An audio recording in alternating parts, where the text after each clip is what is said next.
This podcast is supported by listeners like you.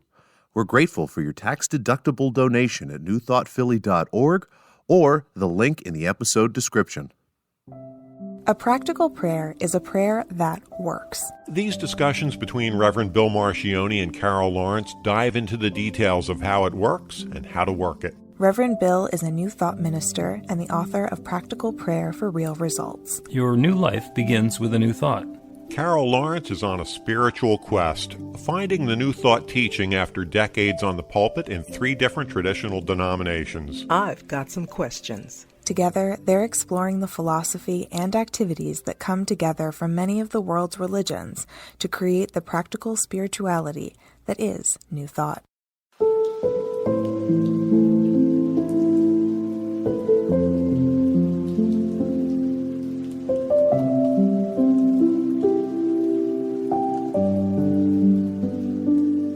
Welcome to the Practical Prayer Podcast. I'm Carol, here with Reverend Dr. Bill Marcioni. And you have queued up a wonderful conversation for the podcast today. Yeah. We're going to talk about karma. And I think it's a redux because I think we might have talked about karma once before, but it doesn't really make any difference because it's been long enough that we can revisit a subject, and the world has changed enough and we have changed enough that even if we did it before, it's going to be different again. And I don't think we can exhaust it. And none of it can we exhaust, but particularly this one, karma, yeah. Yeah, and the notion of karma is that we're basically, the global ones that we're sent here to learn something. So as we're going through the cycle of repeating lives, the karma that we have is to take the next step in our spiritual advancement, and eventually we get finished with it and we go on to not either having to come back and incarnate as human again or not getting to, depending on how you look at it. And in other traditions, it's much more about stuff that we did earlier in this life that is impacting, affecting, or controlling what's going on later in this life. Well, you introduced 2 kinds, or 2 categories maybe of karma. One, the big picture, kind of universal, eternal life karma thing. Right. And then the other, like in this life karma. For the most part, I think, at least most of the people that I have come into contact with, they're pretty much concerned about in this life karma. But the other one, the global one, I want to do that, but I want to talk about, and that's really important, really is. We'll put that one in the parking lot for now. Yeah. And we will get back to it because I wrote it down. Once I write it, it's done. It is written. It is written. The Akashic Records or Carol's, doesn't matter. That's right. And yeah, in this life karma. And the thing that has come up so often is what I'm experiencing now is a result of some past transgression, which is usually the idea, that kind of realm that people stay in. It is a punishment. What's going on now, you think about it, if you're going through hard times, it's some past transgression, some, sin, bad stuff that I did that's coming on me now. It goes both ways, positive and negatively, but we only think about it for the most part when it's negative. Oh yeah, because we want to take credit when it's going right for us, and when things aren't going right, we want to find something else to blame it on. Is that what it is? Maybe. That's a piece of it. There's a tendency, especially in some religions, of letting a force outside of us be the arbiter of whatever is going on with our karma. So we did something and it was a sin in the eyes of the church or God or whoever we're going to say was judging us. And then the current unhappy lot that we're experiencing in life is that same external power punishing us because of what we did previously. And it includes the middleman. There's got to be some power outside of ourselves that's deciding what it is that we get or what it is that what we deserve. And then we have to deal with that being like low on the totem pole over here. And in another way of looking at it is the phrase, what goes around comes around. So if I'm going through my life lying and cheating and basically being unreliable, then it is not surprising because that's the vibration of attraction that I am setting up for myself. When I activate the law of attraction, what's going to come into my life is other people who act and behave the same way, and then I will wind up being victimized by them just because I have a belief that people can and sometimes ought to be victimized by people like that, even if it was my former self. And you have actually even broadened it even more with those comments, because I was thinking just the one person like me and what I might have did. Now, this is not me. I'm just saying an example. A person, me and a generic person. Yeah. So what I did is coming back on me, and, whether it's outside saying, well, this is the measure of what you did based on that. But I simplify it by saying cause and effect, which is the same thing. Yeah. The law of attraction, that is incredibly interesting, but can we just hold it for a second? Okay, and the parking lot's going to fill up, but we'll hold that for a little while. Okay, but this same episode, though, don't let it go. All right. So the cause and effect thing is, this today is the effect of the cause set in motion at some point in my past, not past life right now, in this particular life. And whether it's the last 10 years or 5 or 20, whatever it might be. Mm-hmm. But I'm thinking that aside from the fact that we forget to talk about the good stuff, where we are right now, we can make a different choice. Is that correct? Always. In terms of doing some positive things that will, in fact, affect our karma experience in the future, which would be different than the one we are experiencing as a result of our past. Mm-hmm. Now, is that correct? Yeah, we need to make sure we reestablish on the language first. Because when we talk about cause and effect, it is very easy to get distracted by the Newtonian physics idea of cause and effect. Like, I do something, and that's the cause, and then something happens, and that's the effect. And when we're talking about consciousness, when we're talking about this whole New Thought philosophy, cause is always in consciousness. In the world of physics, we would say that the cause is when I push something, the effect is that it moves. And when we're talking about cause and effect from the perspective of New Thought or consciousness, the cause is I decide that I want something to move. The first effect is that I push on it. The secondary effect is that it moves. So it's always that idea, that intention, that mental activity, that emotional and spiritual activity that happens first that's the cause. So when we're talking about cause and effect in our lives, the cause wasn't that I behaved badly when I was younger. The cause was that I believed it was okay or appropriate to behave badly. So I opened myself to a universe in which it was okay for me to behave that way. And that cause is still active because I still believe that it's okay to live in an experience where that behavior is acceptable. Whether it's me doing it to somebody else or somebody else doing it to me. I understand what you're saying, but I'm not sure I'm on that with you. Because okay. Sometimes it doesn't matter what you believe, it is what it is. So, if you think if you're doing something negative and you think it's okay and there'll be no consequence, that doesn't mean that there will be no consequence and that it's okay. Your consciousness meter is screwed up, but that doesn't change or excuse or divert the effect of that original intent or yeah. Yes. And yes from the opposite direction, which would seem to be in contradiction to that. So let's give it a real example. Let's give it an example of a hotel with a free breakfast. Now, when you stay at the hotel, you get to go and you have a free breakfast. And if there's a kid who lives nearby and he realizes that there's a free breakfast over at the hotel, and he goes in and helps himself to the free breakfast because it's a free breakfast, and why shouldn't he? If he doesn't think there's anything wrong with that, it doesn't make any difference because the stuff is being put there intentionally for the guests of the hotel, and he, not being a guest of the hotel, is going and encroaching on what the hotel people are trying to do. And it is that energy, that intention of I'm taking something that's not mine, whether I think it's a problem or not, that sets the tone, and that's what's going on. So the idea that that kid is willing to live in a world where people take stuff that doesn't belong to them is the karma that's getting set up of him eventually being in a situation where stuff of his gets taken away by somebody else who doesn't really have title to it. It doesn't matter whether he thinks it's appropriate or not. Exactly. Exactly. It doesn't. So I'm struggling with your example because it doesn't matter whether you think it's right or wrong, or, and I'm wondering if right or wrong is the word to use Right. here. The karma that But will happen is if I'm in a situation where my belief is that that's okay, or if I'm in the awareness that I know this is not okay and I'm going to do it anyway, the karmic response is the same. exactly. Okay. Yes. Yeah. Yes. Then so our evaluation or ignorance of what it is that we're doing really doesn't matter. What we're doing is what we're doing. The cause that we're causing is what we're causing. It's like ignorance is no excuse. Right.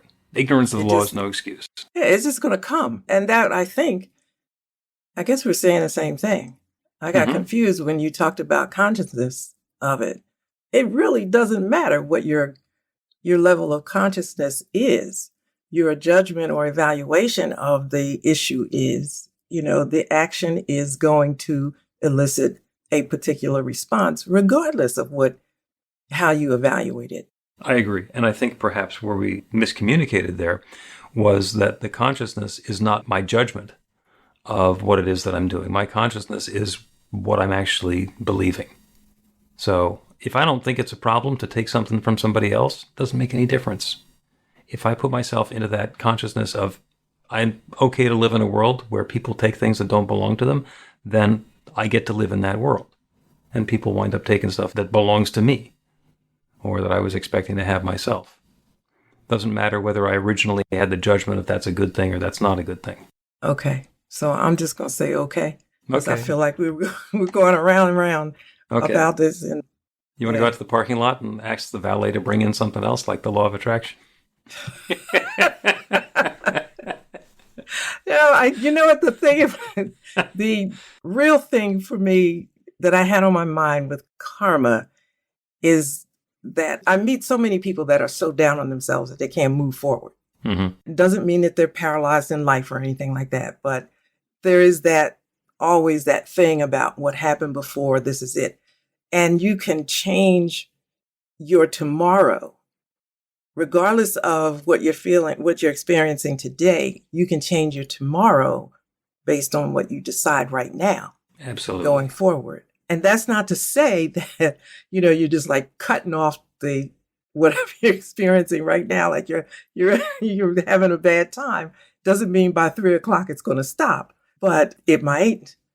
But I think being aware of the fact that it doesn't have to continue is right now at the moment, with that understanding that it doesn't have to continue, you're moving forward in another direction with the knowledge that you can change it. Mm-hmm. Let's take a break and continue and talk about tendencies of belief, of thoughts, and of actions.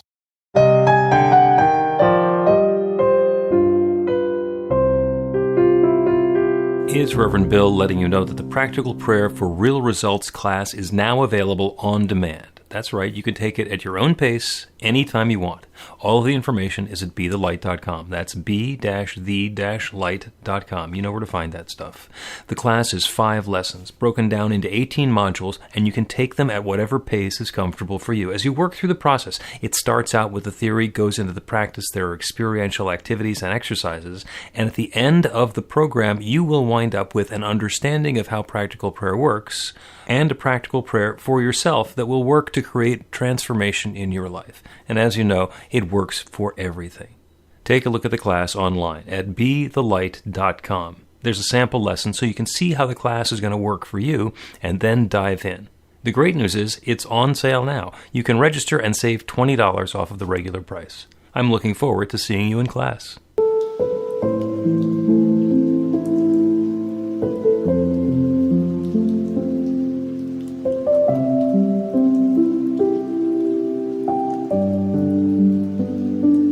Welcome back to the Practical Prayer Podcast. I'm Carol, here with Reverend Dr. Bill Marcioni. We're talking about karma some more, and I promised that we would talk about the tendencies of our thinking. And when we're talking about karma, or what goes around comes around, or living out the effects of the causes that we put in motion, it, I think, is always a tendency of our thinking, or a tendency of our beliefs, or a tendency of our actions. So let's talk about habits. If I habitually do the same thing, and that's just the way that I do it, then I'm going to continue doing it. And if I decide to make a change, that I want things to be different, whether it has to do with substance abuse or an addiction to shopping or a tendency to eat foods that are not particularly healthy for me, the first thing that happens is I decide that I want to make a change. And it doesn't instantaneously change everything. I can say, I'm going to make a change in my body. And so I start eating a little more healthfully, and then I get the feeling of being a little more healthy, and I get some more exercise, and then that puts me in a position where I can eat better and even better and make better choices and exercise more and be more active and be more focused on that experience of physical well-being.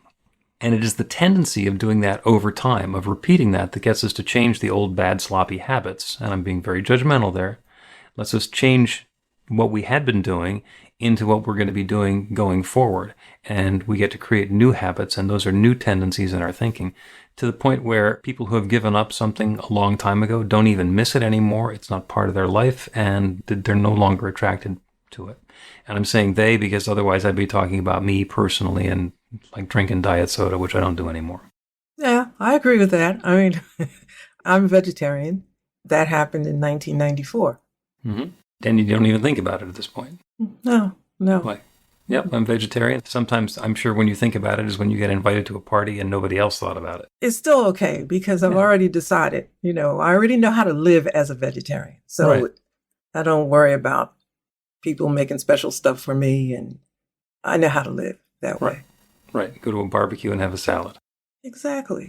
Which is what I live on most of the time. The same thing happens with our beliefs. If we have a belief that came in somehow, and they're really insidious because our entire life is defined by our belief system, and sometimes we know where a belief came from because somebody taught it to us in school or in church, or we were indoctrinated, or you had to learn the pledge in order to join that particular troop or group or organization. And other times it's much more insidious. It just kind of shows up, and it's only upon deep introspection that we realize, oh, I don't know where that came from. I don't know why it is that I think that way or why it is that I believe those things, but maybe it's worth reconsidering. So those things just get in there. And it is that upon which karma is working, because that affects the tendency of our thinking and our beliefs and our actions. And until we make a change, those are operative and we get to keep on working them. Absolutely right. And I have something that I say, and I say examine everything. Mm-hmm. That's a bit of work. It doesn't seem like a pleasant thing to do because you just don't freestyle talking. You just, it just requires like a nanosecond of thought before you say this. Mm-hmm. What am I saying? And how is it going to be received? Is it going to be received? Da, da, da.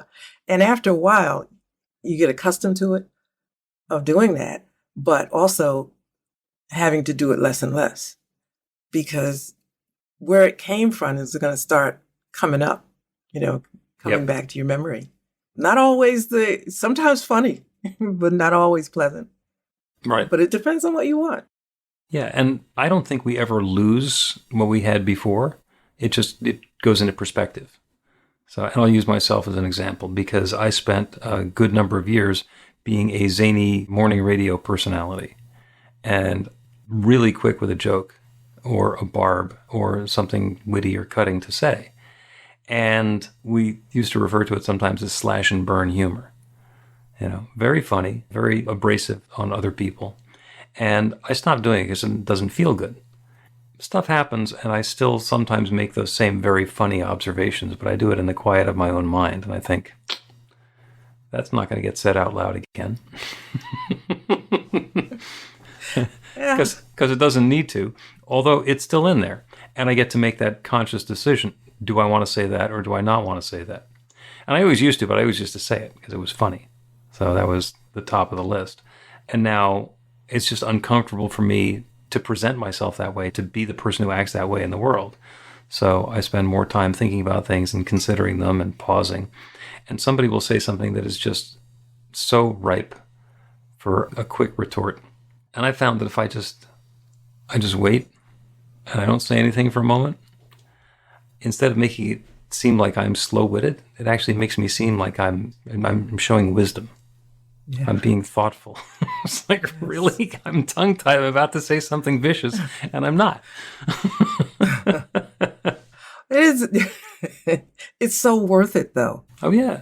Because conversely, I was bone cold serious all the time. Always. Just a carbon copy of my dad.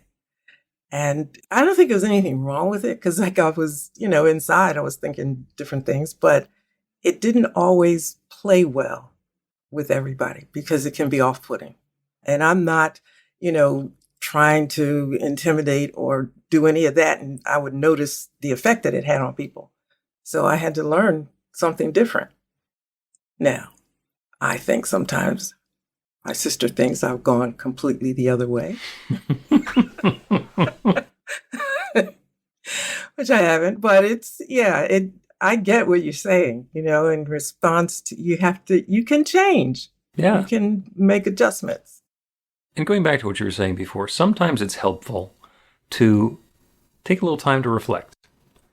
So sometimes I find myself, going over a conversation or an interaction that I had with somebody and thinking about, was what I understood them to be saying or their perspective to actually be what they were saying or what was their perspective? Did I express myself clearly? It's especially helpful when it's been clear that there's a miscommunication. Like I said something and they reacted like I had said something completely different. Because what they're reacting to and what I said are just not the same. But that's what, communication happens in the mind of the person receiving the communication. It doesn't matter what I say, it's what you thought I said that really matters. And so sometimes I wind back over those in my mind. And most of the time it's to help myself to understand, how did I set that up? What was I bringing to that? And if I were to do it again or something similar to that again, how would I change it? And then I can use that to reshape the ways that I'm expressing myself or engaging with other people. It sometimes makes me second guess myself because people have a view of me that may or may not be accurate. But for me to understand what that perception is, like, Bill's saying something, he's going to be really serious, you better take him seriously. It's like, okay, I can't joke nearly as much as I'd like to.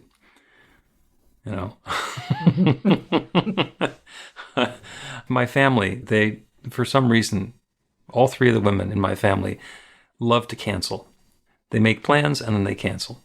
And it leaves them feeling relieved. I had this thing that I was supposed to do and I canceled it. I feel so free and uplifted. And for me, it's maybe crazy. It's like, no, why would I go through all of the trouble of making the plan if what I really want to do is cancel? I just plan on not doing anything. Mm-hmm. Completely different. So my approach is make a plan and then execute on the plan. As we said in scuba diving, plan your dive and dive your plan. And that's just what I bring to it. As a result, on the very rare occasion when I do cancel something or change a plan at the last minute, the three of them get crazy. What do you mean you're changing your plan? You don't change plans. You're rock solid reliable. We're the ones who change plans. Yeah. So understanding that there is a complete double standard there is really important. Because, yes, they're going to change plans because that's what they do. And I'm probably not going to. And if I ever do, I'm going to get a lot of flack for it. So understanding that that's what the situation is going to make me not get crazy when I encounter this double standard.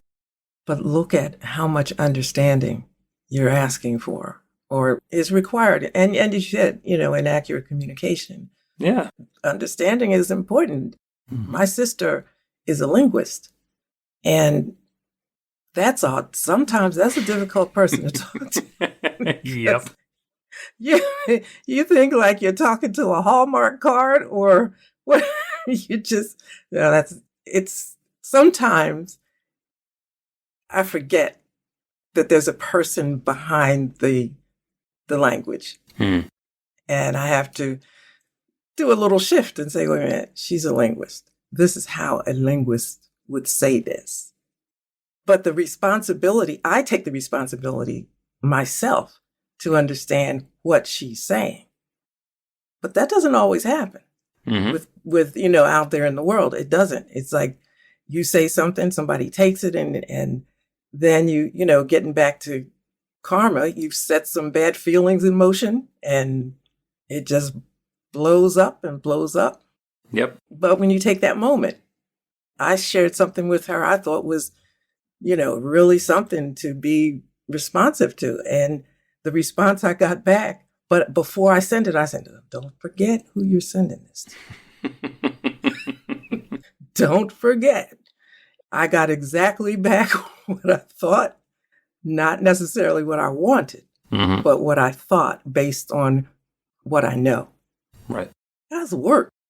Absolutely, that's work. And we got a little far afield of karma, but it all, I think, fits together because when we're engaging with the world around us, we have a filter. We have a perspective and a way that we look at things, and so does everybody else. And understanding what our filter is lets us respond to the input that's coming. So when something happens to me, which I consider to be bad, if I understand my filter and it's like, oh, well, that's bad, but if I were doing that, would that be bad? No, that's the sort of thing that I do all the time, or in my childhood, I used to do all the time. And then the question is, when did that not become okay? And why is it okay for it to happen to other people when I'm doing it, but it's not okay for it to happen to me when somebody else is doing it? And that is our opportunity to make that change and to say, all right, it's not going to be the way that it's always been. I have now learned that lesson, the karmic lesson that I needed to learn, which is that I can't continue believing or doing those things and have the experience of life that I want to have now. So get to put away the childish things. Yeah. Yeah. And again, back to when it's that moment that we're in right now that determines what goes on in the future. Now the challenge is not to indulge the feelings of the moment. But then again, here we go. That's another conversation. That's another conversation. But yeah, it's like always being on, but for yourself. Right. It's worth it. Yeah. And just because I'm behaving myself doesn't mean Ben and Jerry's is going to go out of business. Right. So how to live perfectly in a world that still has chocolate chip cookie dough ice cream, or whatever the issue happens to be for you. Sushi. There we go. Let us take another break, and then we will continue and conclude with a practical prayer about karmic lessons. Learn to put practical prayer to work in your life. The steps are simple to learn and let you begin to get real results to create the life of your dreams immediately. Reverend Bill Marcione's widely acclaimed book, Practical Prayer for Real Results, gives you a clear summary of the new thought principles behind practical prayer and the series of easy-to-understand steps found in the most effective prayers from religions and spiritual practices all over the world and throughout history. Practical prayer is not a replacement for your religion or practice. It's a technique to make the work you do in consciousness even more effective. The book includes 40 prayers on various topics that you can adapt as needed and use as your own. Practical Prayer for Real Results is available in paperback, Kindle, and audiobook on Amazon or at b-the-light.com. That's b-the-light.com.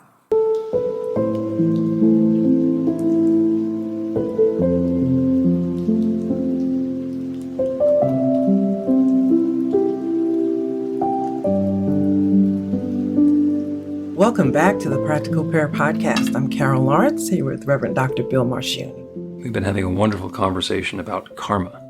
And to me, it's what goes around comes around. It's lessons that we've learned or not learned. It's behaviors that we are repeating or not repeating.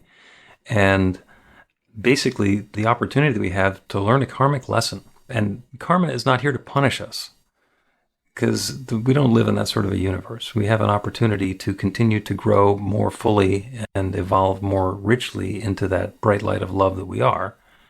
And we're being encouraged along to do that. There's that divine creator with the pom-poms cheering us on. By the same token, we have free will, so we are able to continue making the same mistakes over and over and over again to our heart's content or heart's dismay, or for whatever reason it is that we're doing it. And nobody's going to intervene and say, you can't do that anymore. That's what free will is. There are things that are going to make you happy. There are things that are going to make you otherwise, and you are free to choose any of them, wittingly or unwittingly. So important, I think. And you said that when we first came back, you said that the universe isn't like, it's no punishment out there happening to us. We can continue to do the same thing that brought about this particular moment or time or experience. And it will just continue to be that way unless we make a different decision, which Absolutely. we're free to do at any moment. Yep. But it's about, and I know this is going to, go into another one. So let me write this down. But it's about believing that you can make another choice that will actually bring about a different experience. Yeah. Believing that really can happen. And that's the free will part of it. So let's do a practical prayer on karmic lessons and our opportunity to take the input which has been provided by the life experience that we've had up until this moment, to let that inform us as to the next step, the next activity, the next experience that we are inviting. So as you're comfortable, go ahead and close your eyes so that we can stop paying attention to the details and the specifics that are going on around us and open ourselves up to the awareness of that infinite creative power, that divine love, that one creative source that shares itself as all of its creation. It's spirit, it's God, it's nature, it's the Big Bang, it's whatever it is that we want to call it. It is that from which everything flows. It is that one infinite intelligence that shares itself as all of its creation.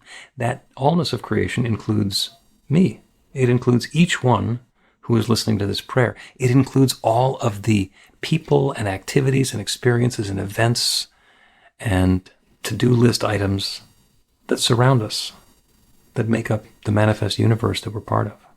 It is all that one taking form in its own particular and specific way. And being part of that one, being sourced as love itself, I know that there is good available in every moment, in every experience, and in every activity. And in the cases where that bright light of love is shining clearly, I invite it to shine even more brightly, even more clearly, even more wonderfully. And in circumstances where there seems to be a challenge or a difficulty or a disruption that is going on, what I invite in is awareness. For each of us in our own way, awareness of what we have been involved in, what our activities or beliefs or thoughts have been leading up into this experience that have invited that experience into our lives. There's no blame. There's no fault finding. It is simply an understanding of what brought us to where we are now and the opportunity to choose something different. If there's an experience that we have found not to our liking, we are free to change the belief and the activities and the habitual experiences that we have that have led to that and choose something different. And we are equally free to continue doing what we've been doing and continue having the experience that we've been having. There is no judgment. There is no blame. There is no requirement. There is simply possibility. So what I'm inviting now is that insight, that guidance, that aha moment, that understanding and clarity about exactly the next perfect steps to take to allow this shift to happen, to allow the experience that we desire to show up in our experience in a richer and fuller and sweeter and more joyous way. The wonderful part is that there is nothing that stands in the way of this. There is no power that opposes that infinite creative power that creates everything. We're part of it. So it is operative now. This good is available now. And to the degree that we are open to it, that we embrace it, that we allow it, that we invite it, it fills our experience in these wonderful new ways. And I'm grateful for it. I'm grateful for the good that's coming about. I'm grateful for the awareness of this creative process.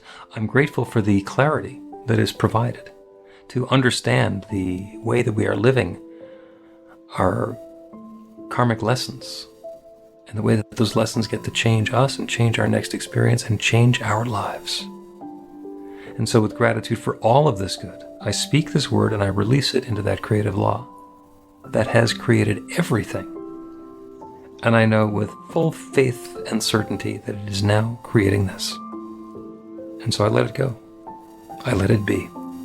And so it is.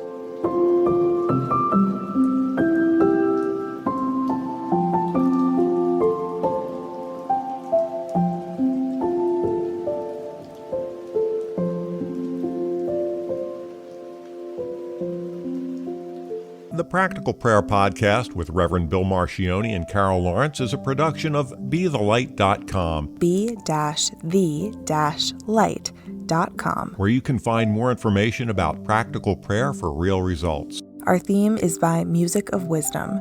You can learn about the spiritual community of New Thought Philadelphia with daily guided meditations, Weekly celebrations of spirit, and Reverend Bill's classes in practical spirituality at newthoughtphilly.org.